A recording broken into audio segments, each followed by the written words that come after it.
Today, I want to talk about how the shorts are trying to infiltrate AMC to take control of the decision making to force the company into bankruptcy. Retail investors aren't selling and shorts clearly cannot close. The only way they can escape is by pushing the company into bankruptcy. But with AMC's record-setting quarters, that's now off the table, unless the shorts can muscle their way in. So stay tuned and let's make some money. And now I want to dive straight in with the key information. So, first let's talk about AMC's record-setting quarters, and then let's discuss how the shorts plan to force their way in to take control of AMC's decision-making. Ollie has tweeted saying, connect the dots on AMC's recent earnings. We can see over the last few quarters through 2022 and now through to 2023, AMC has been setting new records, or at least setting new higher highs every single quarter.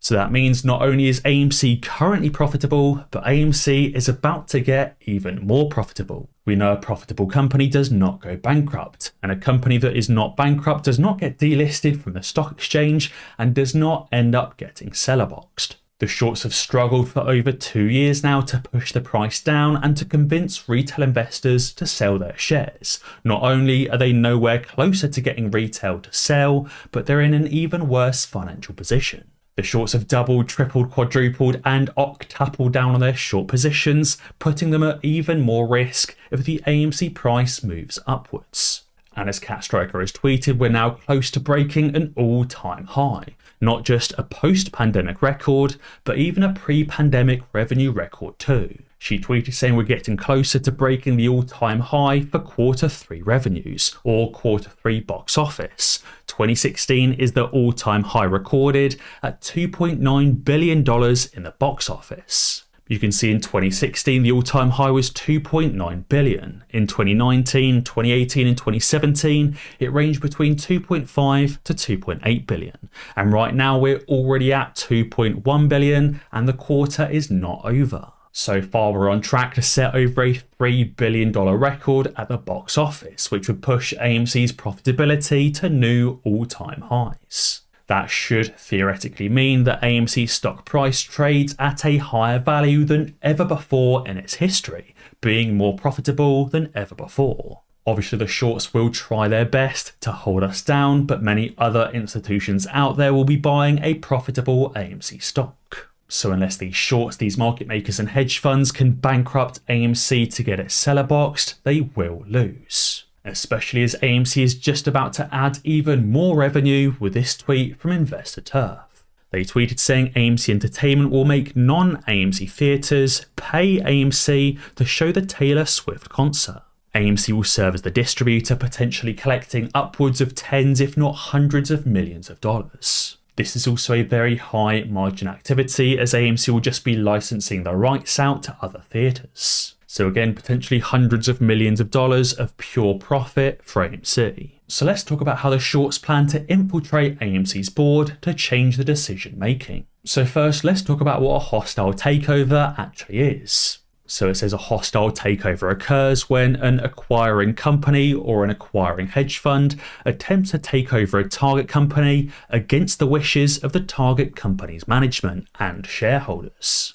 An acquiring company can achieve a hostile takeover by going directly to the target company's shareholders, which obviously isn't working for them, or by fighting to replace its management. So if the shorts approach us to buy our shares, it's not going to work unless they pay the prices that we want. So therefore they can't obtain a majority shareholding of AMC without obvious synthetic shares, and therefore cannot perform a hostile takeover simply by buying a controlling shareholding. And even if they could buy more than 50% of the float or 50% of all synthetic shorts in existence as well, doing so would obviously cause the squeeze. So their last chance of performing a hostile takeover on AMC to change the decision making to bankrupt the company is to fight to replace the management. So the shorts and the shills have obviously been trying for a while now to get rid of Adam Aron and his position as CEO. So far that hasn't worked for the shorts and it hasn't worked for the last 2 years. But who does Adam Aron and the CEO actually report to? So who does Adam Aron as CEO actually report to? You may think the CEO is the tippy top of the corporate pyramid. You've got new starters, you've got assistants and associates, you've got supervisors, you've got managers, you've got senior managers, and you've got the chief operating officers. You've got the CMO or chief marketing officer. You've got the CTO or chief technology officer. You've got the CFO or chief financial officer. And you've got the CEO or the chief executive officer. But who sits above that position as CEO? Well, if you Google who does the CEO report to, it says the CEO is the highest ranking employee within any organization. They report to the board of directors. So therefore, the easiest way to change the decision making at AMC and force the company into bankruptcy, if they can't get rid of Adam Aron and replace him with an infiltrator, is to get rid of some of the board of directors. And I think this is why over the last few days we've seen a bunch of tweets from influencers asking their followers to appoint them to AMC's board of directors. We've seen stock and crypto plays asking to nominate and elect AMC retail investor Jason to AMC's board of directors. And we've now also seen Al from Boston tweeting asking if he ran for an AMC board seat, would you vote him in? We've also seen various different videos on top of that asking if we should put an ape on the AMC board. Clearly these people are trying to coordinate their efforts together to put an infiltrator into the board of directors of AMC. While I do think putting an ape on the board of directors could potentially be a good idea, we have to be very, very careful on who exactly we appoint, as we know there's so many infiltrators in the AMC space already. And to me it seems people trying to start lawsuits against AMC are probably not the kind of people we want on the AMC board of directors. That to me seems like it's just going to cause a ton of problems for AMC, the decision-making process will halt and no further change will happen. AMC will not become more profitable because these individuals will try and do everything they possibly can to vote against AMC's decisions, effectively stonewalling the company and causing it to lose more and more money instead of becoming more and more profitable. I really do think this is the shorts and the shills plan. They know that retail investors aren't selling. They know they can't close because AMC is still on that threshold securities list, incurring tens of millions, if not hundreds of millions of FTDs every single day. And they know that AMC is just becoming more profitable. Therefore, the only way they can win is to force AMC into bankruptcy by infiltrating the board of directors to halt that decision-making process. Now, I also wanted to talk about Fidelity, the trading platform. Fidelity so far 3 times this month has had regular outages. These outages have not allowed investors to sign in to open or close positions. And that's why the rocket astronaut tweeted saying switch to Fidelity, they said. Leave Robinhood, they said.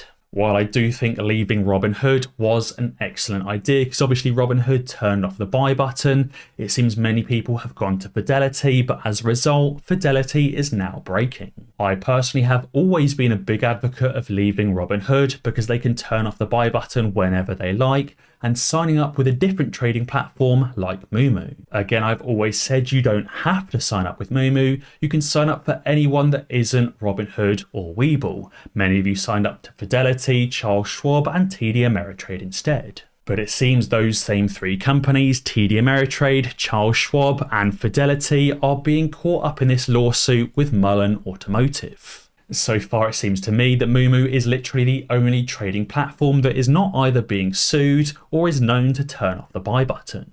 Again, obviously I'm not saying you have to sign up to Moomoo, just maybe sign up to a trading platform that isn't Robinhood, Webull, TD Ameritrade, Charles Schwab or Fidelity. Because these 3 trading platforms wrongfully sold around 19 million, 7.6 million and 7.8 million Mullen shares respectively. And those shares were either fictitious or fully paid for customer shares that should have been securely held by the broker. Collectively, these actions led to the unlawful sale of over 34 million Mullen shares owned by shareholders. aka, as I spoke on the other day, these 3 brokers, TD Ameritrade, Charles Schwab and Fidelity, have been facilitating synthetic short selling, because the market makers created the synthetic shares and shorted or sold them through these brokers to retail investors. I think it's funny that those shorts and those shills in the comments call me a moo shill consistently, when seemingly moo is the only platform not currently caught up in a lawsuit. Again, I'm not trying to put words in your mouth, but make of that what you will. So guys, be sure to let me know what you think down in the comments below. And as always guys, be sure to ding that notification bell, because that way you'll be alerted when I upload a new video. Cheers.